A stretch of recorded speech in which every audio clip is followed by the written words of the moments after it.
whatever the future holds, I'm sure pretty exciting. Yes, of course. Yeah, just focus on like the next. Jeremy Renner just signed a $75 million deal with DC, a move that caught Disney completely off guard. But this isn't just a switch in studios, it's a statement. Because in just a moment, we'll show you the DC trailer line Renner helped write himself, based on the moment Marvel abandoned him.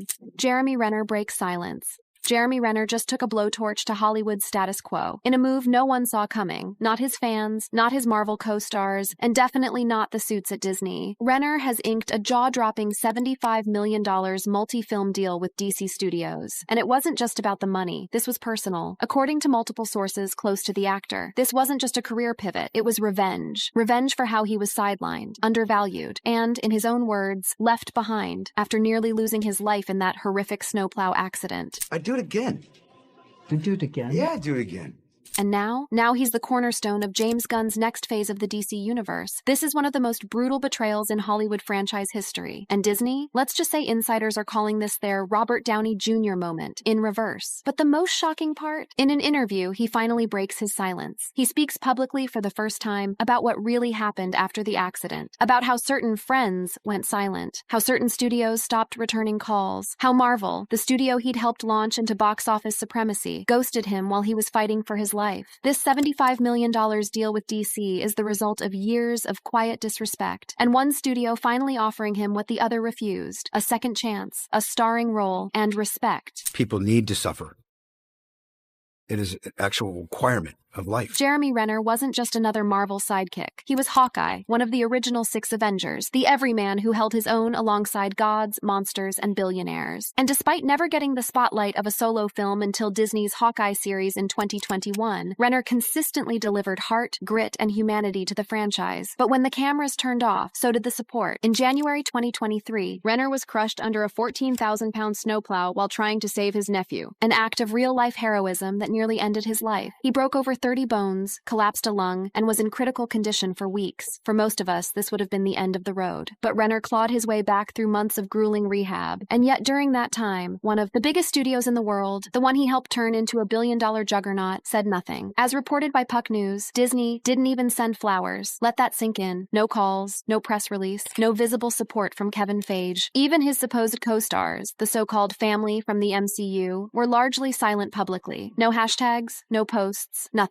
But behind the scenes, James Gunn was watching and planning. According to an exclusive report from Deadline, Renner was first approached by DC 6 months after the accident. Quietly, carefully, the deal was structured not as a one-off cameo, but as a multi-film arc built around an original character that plays into Gunn's rebooted vision of the Justice League. The character? Sources say he's loosely inspired by the more grounded vigilantes of the DC universe. Think Question meets Green Arrow, a brutal, street-level survivor hardened by tragedy. It's the kind of role written specifically for Renner, based on what he's lived through. And Renner said yes. Why does this matter? Because it's a damning indictment of how Disney treats its talent, especially those it no longer sees as marketable. In the wake of Renner's accident, Marvel pivoted hard toward newer, younger faces. Anthony Mackie, Florence Pugh, Haley Steinfeld, the old guard, left to fade into the background. In fact, according to The Hollywood Reporter, internal discussions at Marvel considered quietly phasing out Hawkeye altogether, with no future appearances planned beyond a rumored flashback in Thunderbolts. But what Marvel saw as expendable, DC saw it as invaluable. James Gunn, now the co-chair of DC Studios, has been on a warpath to rebuild the DCEU into something rawer, grittier, and more grounded. And with Ben Affleck officially stepping away, Henry Cavill out, and Ezra Miller's future in limbo, DC needed a new face, a grown-up, someone the audience could believe in, not because of powers, but because of pain. That's exactly what Renner brings. As one executive told Variety off the record, he's not just a hero on screen anymore, he's a survivor. Audiences feel that. Meanwhile, inside Disney, there's panic and fury. One high-level source at the studio reportedly told Puck that the execs felt blindsided, having believed Renner was still contractually bound to Marvel. But the truth? His contract expired in 2023, and Disney had made no move to re-sign him. The worst part? According to insiders, Disney learned of the DC deal through the press, the same way the rest of us did, and that press cycle has been brutal. The headlines? Devastating. Jeremy Renner jumped ship to DC, Marvel star reborn in rival franchise, according to Variety. And And now fans are asking the same question. How could Marvel let this happen? The truth is painful, because in Hollywood, you're only as valuable as your box office heat. And once Renner was no longer action figure material, Disney moved on, quietly, strategically, cruelly. But DC made a bet on something more powerful than box office math. They bet on authenticity, on pain, on resilience, and they might have just reshaped the future of comic book movies in the process. Let's rewind to early 2023, because the dominoes started falling much earlier than anyone realized. At the time of Renner's near-fatal accident, Disney had already begun shifting its strategy. Quiet whispers inside Marvel suggested that the studio wanted to phase out legacy heroes from the Infinity Saga, partly to make room for younger, more diverse characters, and partly because they believed the old names weren't profitable anymore. But here's the thing, Renner wasn't done. Not emotionally, not physically, and certainly not professionally. Sources close to the actor claim he reached out to Marvel himself after his recovery, not for pity, but for clarity. He wanted to know if Hawkeye still had a place in the future of the MCU. He never got a straight answer. Instead, Kevin Feige and his team allegedly kicked the can down the road, according to industry insiders quoted by Collider, offering vague promises of maybe down the line or we'll revisit it after the next wave of projects. Translation? He was being iced out. I'm happy to let that go because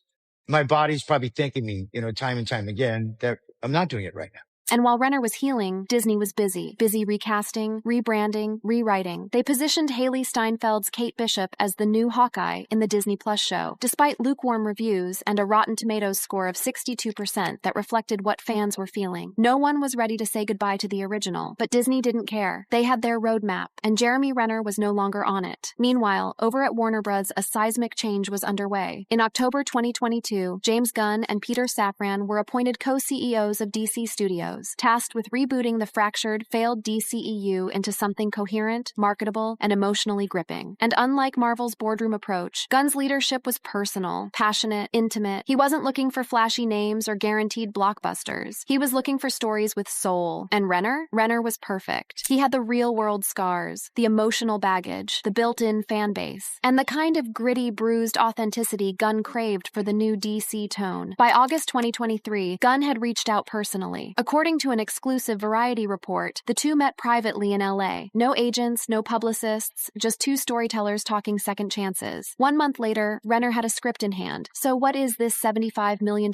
deal? Exactly. It's more than a single character. According to Deadline, Renner has signed on for a 3-film arc, plus a limited series on Max that delves into his origin. The character, still unnamed publicly, is rumored to be a rogue intelligence operative turned underground vigilante, operating in the seedy underbelly of Gotham, but not connected to Batman. Think more Jason Bourne meets the Punisher, but filtered through DC's noir-laced lens. Internally, Marvel is reeling. According to a leaked Slack screenshot published by Puck, one Marvel executive wrote, "This could have been our Logan." Another added, "We fumbled the bag. They're not wrong." Because Renner's new role isn't just a character, it's a vehicle, a franchise nucleus, the kind of gritty, R-rated reboot energy that Marvel desperately lacks in its current, sanitized Phase 5 lineup. Even longtime fans are turning.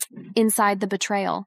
This wasn't just a casting change, this was calculated. And if you still believe Jeremy Renner's quiet exit from the Marvel Cinematic Universe was an accident, if you think he was simply phased out like some forgotten Phase 1 relic, you haven't been paying attention. Because now we know, Marvel made the decision long before Renner signed with DC, long before his accident, long before fans even realized what was happening. They just never expected him to fight back. Reddit threads across r Marvel Studios and r/DC_cinematic are full of reactions like, Marvel forgot who helped build their empire. DC just reminded them. Renner is the comeback story we need. Disney dumped him. Gunn made him the face of the next era. And now for the first time in years, DC's stock is rising. Not because of flashy CGI, but because they made an emotional bet. A human bet. And Renner, he's delivering. Let's talk about his transformation. Just 6 months ago, he was still walking with a cane. But behind the scenes, he was training in secret, building his stamina, fighting through pain, working with a former Navy SEAL to regain his full physicality. According to his trainer, via Men's Health, Renner has been doing 2 a day, 6 days a week. He's more driven now than I've ever seen him. It's not about muscle. It's about the message. And the message? I'm still here, and I'm just getting started. That's not just commentary on Hollywood politics. That's a man talking about dignity, about being seen again. And maybe, just maybe, that's what Disney never understood. In their obsession with forward motion, they forgot the power of the past, the emotional equity of legacy, the resonance of pain that isn't market-tested but lived. And James Gunn? He capitalized on it with ruthless precision. So what now? Jeremy Renner is officially filming filming in Vancouver under a fake production name. DC is keeping everything tightly under wraps. No leaks, no posters, no Comic-Con announcements, just silence. The kind that builds tension, anticipation, hype. Meanwhile, Disney is scrambling. They've reportedly halted development on several Phase 6 projects, pending a strategic realignment of their core talent pool. They're trying to re-sign key actors, reevaluate contracts, rebuild trust, but it might be too late, because this wasn't just a casting loss. It was a symbolic failure. Disney underestimated Jeremy Renner. DC made him immortal. Let's rewind not to the accident, but to 2019, the year Avengers Endgame shattered box office records and cemented Marvel's dominance. That was the last time Jeremy Renner would appear in a Marvel feature film, and for an actor who was part of the original 6, one of the pillars of the MCU, that should have been just the beginning of a more evolved, complex phase for Hawkeye, one that finally gave him the depth and solo arc fans had been waiting for since 2011's Thor. But behind the scenes, Marvel had already made its decision. According to multiple insiders quoted in The Hollywood Reporter, Disney had become uncomfortable with Renner's off-screen persona, citing his gruff, no-frills demeanor, his pushback during contract negotiations, and, most notably, a messy legal dispute with his ex-wife that briefly made headlines in 2020. Though the case was eventually closed without charges, it didn't matter. Disney doesn't like variables. They want to be polished, PR safe, apologetic. Jeremy Renner was none of those things. And that's when the quiet campaign to sideline him began. Marvel pivoted to Kate Bishop, played by Haley Steinfeld, and pushed the narrative of a new, fresher Hawkeye for the Disney Plus generation. Renner's role in the Hawkeye series was pitched as a handoff, but fans noticed the vibe immediately. Renner was being written off in real time. One former Marvel writer who worked on Hawkeye told Puck anonymously, "The vibe from the top was clear. Let's make this her show. He's just here to pass the baton." And here's where it gets even colder. Because just months before filming began, Renner personally requested that the series explore Clint Barton's deafness more deeply, a key part of the character's comic lore and a major step in on-screen representation. Marvel said no. They said it was too complicated. Then they turned around and gave an entire spin-off to Maya Lopez, aka Echo, a deaf character introduced in Hawkeye, portrayed by Alaqua Cox. And while Echo was praised for its representation, it was also a glaring contradiction. Why was it too complicated when Renner asked for it, but suddenly a core value when someone else did? Renner, sources say, was devastated. But this wasn't just about screen time. It was about treatment. Around the same time, Disney began renegotiating contracts with the remaining Avengers. Hemsworth, Ruffalo, and Johansson were all reportedly approached about future appearances, cameos, flashbacks, or limited series spin-offs. Renner was left out. One executive close to Marvel told Variety, "There was a feeling that we'd gotten all we could from the character, that his arc was done. Let that sink in. This wasn't about storytelling. It was about corporate math, about who was safe, who was easy, and who wouldn't push back." Renner pushed back, and they punished him for it. Then came the accident. And if you're wondering whether Disney reached out, they didn't. Not officially, no public statement, no coordinated MCU cast response, not even a tweet from Marvel Studios. The silence was deafening. Contrast that with what happened after Chadwick Boseman's death. Marvel released official tributes, posters, special editions of Black Panther. There were memorials, interviews, and deeply moving statements. Renner, barely a whisper. When he posted his recovery updates to Instagram, the comments were flooded with DC fans, not Marvel ones. James Gunn was among the first industry names to comment on Renner's 2023 post. Kevin Feige never said a word publicly, and even among his co-stars, the reaction was inconsistent at best. Chris Evans posted a short Instagram story. Scarlett Johansson gave a quick, "He's a tough guy" soundbite during a press junket, but that was it. Yeah, I know, man. If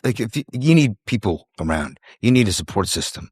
Emotionally support you. Insiders say that while some Avengers actors reached out privately, Marvel discouraged any official statements until they knew more. Legal caution, they claimed. But to Renner, it felt like abandonment. Which brings us to the texts. According to a leaked private message chain, which has now been independently verified by 2 outlets, including IGN, Renner confided in an unnamed MCU co-star just weeks after the accident. "It's like I died and they moved on. No one calls. I don't think I'm in their plans anymore." In another text, he reportedly said, "I get it. I'm not shiny anymore. I'm broken. But they didn't have to act like I didn't exist." The tone wasn't angry. It was heartbreak. Because for over a decade, Renner had bled for that franchise. He'd done the promo tours, the stunt work, the rewrites. He'd made Hawkeye matter. And now he was being erased. They asked me to do a season 2, and they offered me half the money.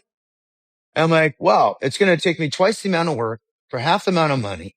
And so 8 months of my time, essentially, and to do it for half the amount. I'm like, I'm sorry. But here's the irony. In their rush to distance themselves from broken Renner, Marvel completely misread the cultural moment. Because in 2024 and 2025, the public narrative shifted. People weren't interested in perfect superheroes anymore. They wanted trauma, realness, redemption, and that's exactly what DC gave them. The trailer for Renner's new DC role, leaked in parts online before being pulled, shows a man covered in scars, walking through a crime-ridden Gotham, dragging one leg behind him, eyes full of fire. And in one chilling voiceover line, he says, "I used to believe in justice. Now I just believe in consequences." Fans went feral. Even Marvel stans admitted this was something new, something raw, something Marvel would never do. The hashtags #RennerRevenge and #DCRedemption trended for days. And Marvel? They were left spinning. So why did they really push him out? Some say it was the 2020 controversy. Old headlines, resurfaced tweets, optics. Others blame his unwillingness to play the corporate game. Some even whisper that Marvel was threatened by his Mayor of Kingstown's success on Paramount Plus, which pulled in record numbers and showcased a side of Renner they didn't control. Whatever the reason, the result is the same. They let him go, and DC picked him up.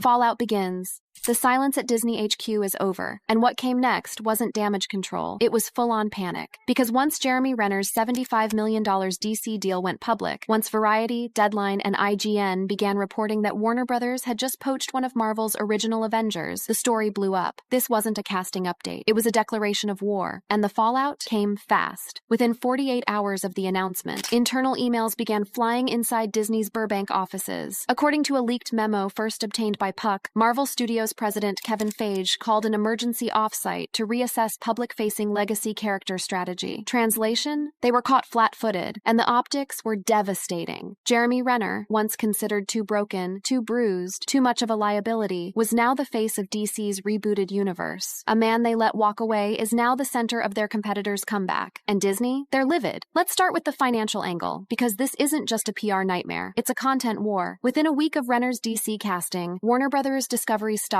ticked up nearly 4%, a modest but symbolic rise that one analyst at Morgan Stanley attributed to increased fan confidence in the new direction of DC Studios. By contrast, Disney stock remained flat despite a month of heavy promotion for its struggling MCU slate, including Captain America, Brave New World, and Thunderbolts, both of which had underwhelming trailer receptions and lukewarm test screenings. And what's worse, fan discourse shifted immediately. Suddenly, Marvel wasn't just the safe studio, it was the boring one. Meanwhile, DC, long mocked for its chaos and inconsistency, was now being praised for something rare in superhero cinema: authenticity, humanity, redemption, all thanks to one casting move. Let's be crystal clear. This is bigger than Renner. This is about what he represents. In a cultural landscape flooded with multiverse gimmicks, CGI sludge, and forgettable side characters, Jeremy Renner's casting says something the MCU has refused to say for years. Pain matters, age matters, grit matters. He's not 25. He's not ripped like Hemsworth. He walks with a slight limp, and that's exactly why fans are rooting for him. He's real. And that emotional connection, Marvel left it on the table. Internally, the reaction at Disney has been frantic. According to a former Marvel exec speaking anonymously to The Wrap, Feige has been pressured by Bob Iger himself to explain how Marvel lost one of the most bankable underdogs in their original lineup. One source quoted the CEO as saying, "We didn't just lose Renner. We lost the loyalty of a fan base who saw themselves in him." I had to defend myself. I didn't ask for any more money, mind you, right? It's just payment we made the first season.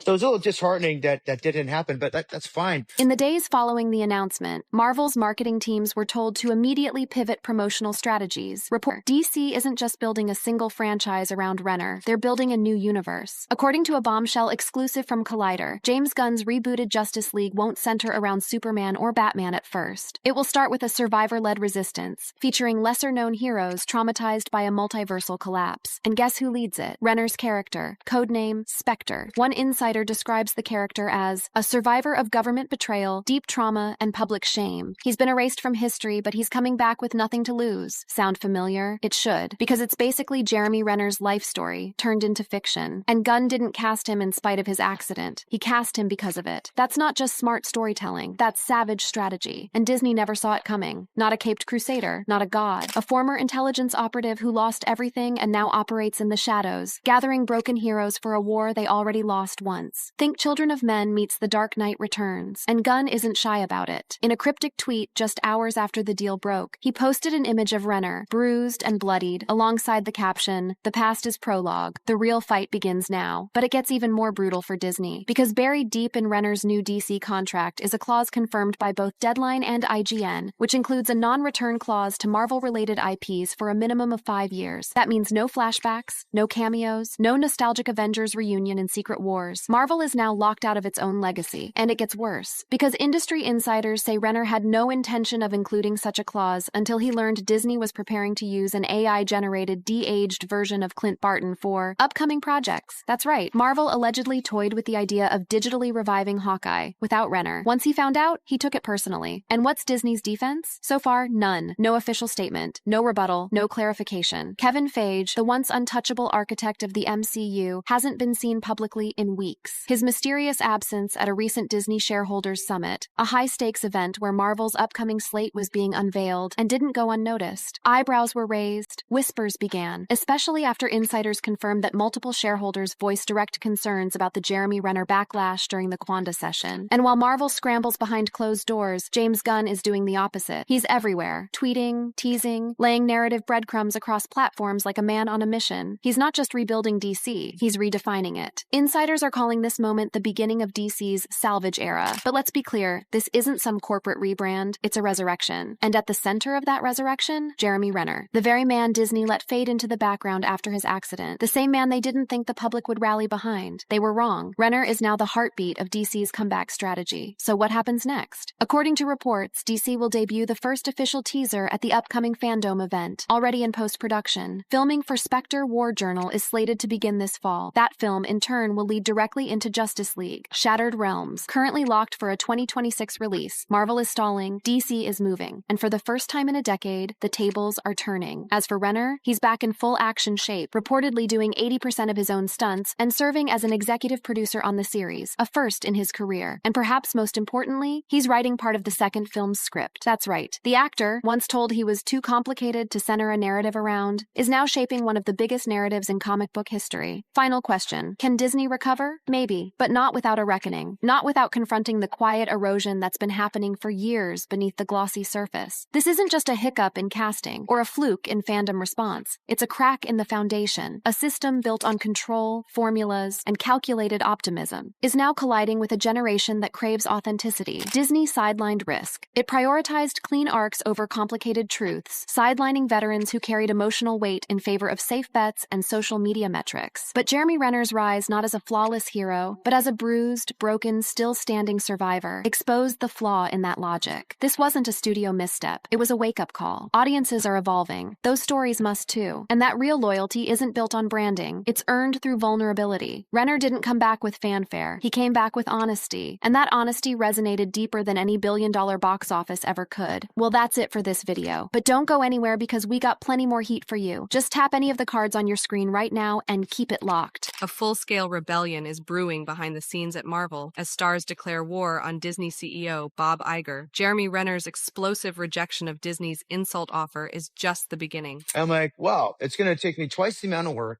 for half the amount of money. Meanwhile, other MCU stars are joining the revolution, publicly condemning Iger's leadership. There's a level of expectation that they have that is just not realistic. The shocking secret meetings, career-ending threats, and the 3 A-list stars ready to walk away forever. This is the Marvel Civil War they don't want you to know about.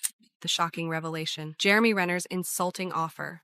In early May 2025, during an interview with the High Performance app that was shared on TikTok, Renner made the jaw-dropping claim that Disney had offered him only half of his previous salary for a potential second season of the Disney Plus series Hawkeye. This revelation, documented across multiple entertainment news outlets, including Hindustan Times, IndieWire, and People, came as a particular shock considering Renner's long-standing position as one of the original Avengers and his significant contribution to the Marvel Cinematic Universe over more than a decade. What makes this situation situation even more remarkable is the timing and context surrounding Disney's offer. As many of you will recall, Jeremy Renner suffered a near-fatal snowplow accident on New Year's Day 2023, resulting in over 35 broken bones and multiple titanium replacements. The actor endured a grueling rehabilitation journey, which he later detailed in his memoir, My Next Breath, released on April 29, 2024. It was against this backdrop of recovery and resilience that Renner claims Disney approached him with the reduced salary offer. In his own words during the high-performance interview, Renner expressed his disbelief at the proposal. I'm like, I'm sorry.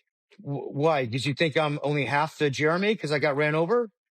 Maybe that's why you want to pay me half? The actor's pointed reference to his accident adds a particularly poignant dimension to this dispute, suggesting he felt the offer might have been connected to perceptions about his physical capabilities post-recovery. Adding insult to injury, according to Renner, this halved salary was proposed despite expectations for twice the amount of work and an 8-month time commitment for the second season. The stark contrast between increased workload and decreased compensation left the actor feeling that he had no choice but to decline the offer. It's worth noting that Renner was careful to distinguish between Disney's financial department and Marvel Studios in his criticism. This is not Marvel, mind you. This is like just Disney, not even really Disney. It's just the penny pinchers, the accountants, he clarified. This distinction suggests Renner's issue is specifically with the business side of operations, rather than the creative team with whom he's collaborated for years. The actor's response to the offer was unequivocal. He rejected it outright, telling Disney's financial team to go fly a kite, as he colorfully phrased it. Despite this strong stance, Renner emphasized that his love for the Hawkeye character remains unchanged. I still love the character. I'd still love to do it, but I had to defend myself. What makes this situation particularly interesting is that it's not an isolated incident. Industry observers have noted similar patterns with other actors. John Malkovich, who is set to appear in the Fantastic Four First Steps 2025, revealed he had previously turned down Marvel roles for years due to what he perceived as insufficient pay for the demanding nature of superhero productions. If you're going to hang from a crane in front of a green screen for 6 months, pay me, Malkovich stated, highlighting the physical and time demands these roles often entail. Additionally, reports have suggested that other actors like Hugo Weaving, who played Red Skull, and Carrie Coon have also walked away from Marvel roles over what they considered lowball offers, though specific details of these negotiations remain less public. To fully appreciate the context of Renner's situation, it's important to consider the typical compensation structure for MCU stars. Top earners like Robert Downey Jr. reportedly received around $75 million for Avengers Endgame, while Chris Hemsworth and Scarlett Johansson have commanded approximately $20 million per film in recent years. These figures have been widely reported in industry publications, creating a stark contrast with Renner's reported offer. For his part, Renner's MCU earnings have reportedly ranged from $3 million to $15 million for previous films, making the alleged pay cut for Hawkeye Season 2 all the more dramatic. While exact figures for his Season 1 compensation haven't been publicly disclosed, industry estimates suggest the proposed reduction would represent a significant financial step backward for the actor. This controversy has certainly caught the attention of fans, many of whom have expressed strong support for Renner on social media platforms. On X, formerly Twitter, posts expressing disappointment with Marvel's decision have gained significant traction. One notable comment urged, "Pay that man his money," while another user criticized Marvel directly, "Hey, at Marvel Studios, that's messed up, no? Maybe next time you cannot insult one of your original and longest-lasting cast members in a time when you're not exactly lighting the world on fire." Particularly noteworthy is how fans have connected Renner's situation to his personal challenges following the accident. The sentiment that Disney should be more considerate given his recovery journey has resonated strongly within the fan community, with some expressing that the offer feels particularly callous in light of what the actor has endured. Some fans have even speculated about potential future negotiations, with one commenting, "After the reveal and Thunderbolts, and Haley using her new leverage after Hash Sinners, he'll get paid." This references Haley Steinfeld's rising star power following her success in projects outside the MCU, suggesting her increased leverage might indirectly benefit Renner in future discussions. Disney, for their part, has remained relatively quiet about the specific details of the negotiation. An unnamed Disney insider cited by IndieWire disputed Renner's claims, but notably failed to provide specific details to counter his statements. This lack of transparency has only fueled further speculation about the nature of the offer and Disney's approach to talent compensation more broadly. The situation raises important questions about how actors are valued in an era of expanding streaming content and changing business models. For a character like Hawkeye, who has been part of the MCU since nearly the beginning, fans might reasonably expect compensation to reflect that long-standing contribution to the franchise's success. Adding another layer to this already complex situation is Renner's potential involvement in future MCU projects beyond Hawkeye. Despite the salary dispute, there have been indications that Renner might return as Hawkeye in Avengers Doomsday, scheduled for release on May 1,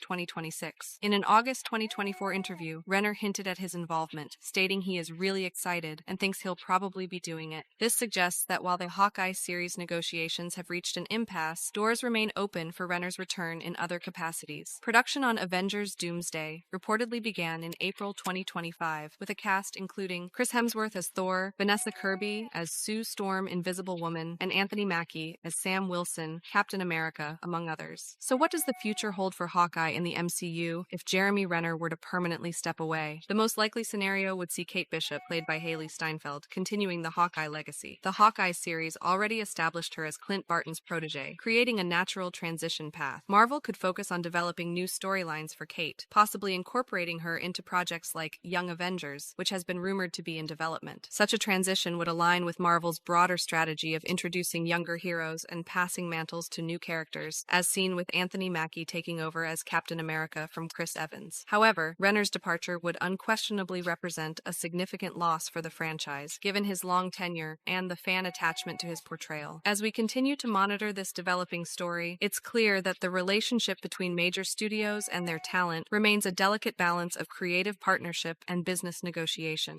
A pattern emerges: Marvel's history of financial disputes with stars. The Marvel Cinematic Universe, which has generated unprecedented box office success over its nearly two-decade existence, has not been immune to behind-the-scenes financial conflicts. In fact, a careful examination of the franchise's history reveals that Jeremy Renner's situation, while certainly dramatic, follows a well-established pattern of salary disputes that have periodically threatened to disrupt the carefully constructed MCU narrative. Perhaps the most famous or infamous early example of such a dispute involved Terrence Howard, who portrayed James Rhodes, later War Machine, in the original Iron Man 2008. What many casual fans may not realize is that Howard was initially paid more than Robert Downey Jr. for the first film, a reflection of Howard's star power at the time, and the perceived risk associated with casting Downey, who was then in the process of rebuilding his career. However, following the unexpected mega success of Iron Man, Howard's compensation was significantly reduced for future projects, reportedly due to budget reallocations that favored increasing Downey's salary. This dramatic pay cut ultimately led to Howard's departure from the franchise, with Don Cheadle stepping in to take over the role of James Rhodes' War Machine for Iron Man 2 and all subsequent appearances. Howard has been vocal about his frustration with this situation over the years, making it clear that financial considerations played a major role in his exit from what would become one of cinema's most successful franchises. This early instance set a precedent that we would see repeated in various forms throughout the MCU's evolution. Another high-profile dispute that captivated industry attention involved Scarlett Johansson, who had been portraying Natasha Romanoff, Black Widow, since Iron Man 2. In July 2021, Johansson took the extraordinary step of filing a lawsuit against Disney, alleging breach of contract related to the release strategy for her solo film Black Widow. At the heart of Johansson's claim was the decision to release Black Widow simultaneously in theaters and on Disney Plus Premier Access during the COVID-19 pandemic. The actress alleged this dual release strategy reduced box office revenue, which directly impacted her back-end compensation package that was tied to theatrical performance. Reports suggested Johansson sought approximately $80 million in damages on top of her $20 million base salary for the film. The dispute was ultimately settled in October 2021, with the terms undisclosed but estimated by industry insiders to exceed $40 million.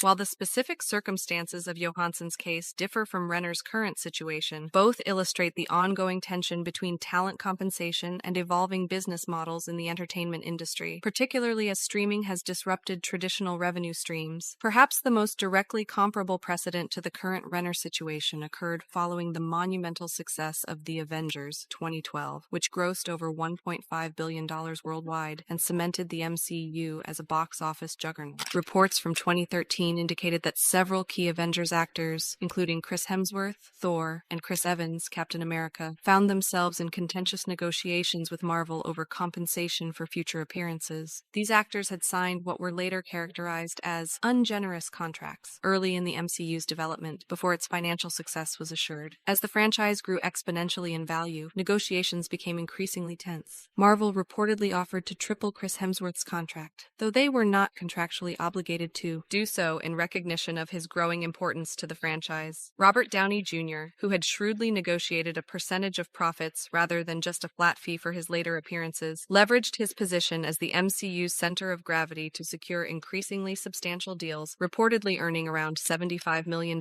for Avengers Endgame, a far cry from the $500,000 he reportedly received for the first Iron Man film. These historical disputes highlight a recurring pattern in Marvel's approach to talent compensation. Initial contracts tend to favor the studio, with renegotiations becoming necessary as the franchise's success grows and actors gain leverage. The frequency of these disputes suggests a systematic approach to talent management that prioritizes controlling costs even as the overall franchise generates extraordinary revenues. But financial tensions within the MCU extend beyond just the major stars. Recent controversies have involved actors who, while not headlining their own films, have played crucial supporting roles in the franchise. For instance, reports emerged in 2025 that Carrie Coon had declined to return to the MCU over a salary dispute, though specific details remained private. Similarly, Hugo Weaving, who memorably portrayed the Red Skull in Captain America: The First Avenger, did not return for subsequent appearances, with financial considerations reportedly playing a role in that decision. The situation becomes even more complex when examining how Marvel's strategy has evolved in more recent phases of the MCU. Industry reports suggest that for Phase 4 and beyond, Marvel aimed to decrease tentpole actor salaries, part of a broader strategy emphasizing character brands rather than star power. This approach reportedly resulted in lower salaries for actors like Salma Hayek, Angelina Jolie, and Richard Madden compared to what earlier MCU stars had commanded at similar points in their tenure. This strategic shift appears to reflect Disney's growing confidence in the Marvel brand itself, rather than the individual actors portraying the characters. While this might make financial sense from a corporate perspective, it risks alienating the very talents who bring these beloved characters to life, as we've seen with Renner's public rebuke of what he perceived as an inadequate offer. The disparity in compensation among MCU actors has also drawn increasing attention from fans and industry observers. For example, while Robert Downey Jr. earned approximately $75 million for Avengers Endgame, Chris Evans reportedly made around $20 million, and Chadwick Boseman earned approximately $2 million for Black Panther, a film that grossed over $1.3 billion worldwide. These significant gaps raise questions about equity and compensation, particularly when considering factors such as screen time, character importance, and contribution to the franchise's overall success. It's worth noting that some MCU actors have publicly acknowledged the complex nature of these negotiations without expressing outright dissatisfaction. Benedict Cumberbatch, who portrays Doctor Strange, has spoken about the business aspects of joining such a massive franchise while maintaining that he feels fairly compensated. Similarly, Paul Bettany, Vision, has discussed the evolution of his contract from a voice role as Jarvis to a full character with increased compensation, illustrating the potential for positive growth within the system. However, as evidenced by Jeremy Renner's recent statements, not all actors feel that their compensation has evolved appropriately with their contribution to the franchise. His rejection of what he described as an insult offer for Hawkeye Season 2 suggests that despite Disney's immense resources, there remains a tension between maximizing profitability and ensuring talent feels valued appropriately. This tension becomes particularly pronounced when considering the overall financial success of the MCU. As of 2025, the franchise has generated over $30 billion in global box office revenue, not including merchandise sales, theme park attractions, and the substantial value added to Disney's streaming platform. Against this backdrop of extraordinary financial success, offers that actors perceive as inadequate can appear particularly egregious. But financial disputes aren't the only area where Disney and its Marvel stars have found themselves at odds. In recent years, several MCU actors have publicly expressed disagreement with Disney CEO Bob Iger on various issues, from labor disputes to creative decisions. These conflicts add another dimension to the complex relationship between the studio and its talent roster. One notable example is Tatiana Maslany, who portrayed She-Hulk in the Disney Plus series series of the same name. During the 2023 writers and actors strikes, Maslany criticized Iger as being completely out of touch with the workers who create Disney's content. She particularly highlighted the wealth disparity, pointing out that Disney's prosperity was not adequately shared with crew, cast, and writers. Her comments were part of a broader industry backlash against Iger's statements during the labor disputes, which many perceived as dismissive of striking workers' concerns. Similarly, Sean Gunn, who plays Kraglin and serves as the on-set reference for Rocket in the Guardians of the Galaxy films, publicly criticized Iger's remarks during the strikes. Speaking from the picket lines, Gunn directly addressed the massive pay disparity within Disney, stating, "I think when Bob Iger talks about what a shame it is, he needs to remember that in the 1980s, CEOs like him made 30 times more than what the lowest worker was making. Now Bob Iger makes 400 times what his lowest worker is, and I think that's a Gee, shame, Bob." Even Iman Vellani, star of The Marvels, has indirectly expressed disagreement with Iger. When asked about her film's disappointing box office performance, Vellani shifted responsibility to the CEO, stating simply, "That's for Bob Iger," and emphasizing that the results had nothing to do with me. While less confrontational than the comments from Maslany or Gunn, Vellani's statement nonetheless reflected a willingness to publicly distance herself from corporate disappointments and place accountability at the executive level. These examples demonstrate that financial disputes like Renner's exist within a broader context of tensions between Disney leadership and Marvel talent. The relationship between the studio and its stars appears increasingly strained across multiple dimensions, from compensation to broader industry issues like labor rights and creative direction. Perhaps most tellingly, even Bob Iger himself has acknowledged shortcomings in Marvel's recent trajectory. The bigger picture: Disney CEO Bob Iger and the future of the MCU. Bob Iger, who returned as Disney's CEO in November 2022 after previously serving from 2005 to 2020, has been a transformative figure in the company's history. Under his initial tenure, Disney acquired Pixar 2006, Marvel Entertainment 2009, Lucasfilm 2012, and 21st Century Fox 2019, dramatically expanding the company's intellectual property portfolio and establishing its dominant position in the entertainment industry. Since his return in late 2022, Iger has focused on reorganizing Disney into three branches: Disney Entertainment, Parks, Experiences, and Products, and ESPN. His leadership has been particularly focused on transforming Disney's streaming business and restoring creativity at the company's core goals that directly impact Marvel Studios' operations and output. However, Iger's leadership style and public comments have occasionally put him at odds with talent, particularly during periods of industry unrest. A prime example of this tension emerged during the 2023 Writers Guild of America, WGA, and Screen Actors Guild American Federation of Television and Radio Artists, SAG-AFTRA, strikes, when Iger made comments that many industry professionals, including Marvel stars, found dismissive of legitimate concerns. In a particularly notable interview, Iger described the strikes as very disturbing and characterized the expectations of writers and actors as just not realistic. Let's examine his exact words. Speaking of content, we're in the midst of a writer's strike, and very likely it would seem to have a actor's strike. How is that going to impact things, and what are your expectations there? Well, I think it's very disturbing to me. We've talked about disruptive forces on this business and all the challenges we're facing and the recovery from COVID, which is ongoing. It's not completely back. This is the worst time in the world to add to that disruption. And when directly asked if the writers and actors were not being realistic, Iger responded affirmatively. So they're not being realistic? No, they're not. Why not? I can't answer that question. I respect their right and their desire to get as much as they possibly can in compensation for their people. I completely respect that. I've been around long enough to understand that dynamic and to appreciate it.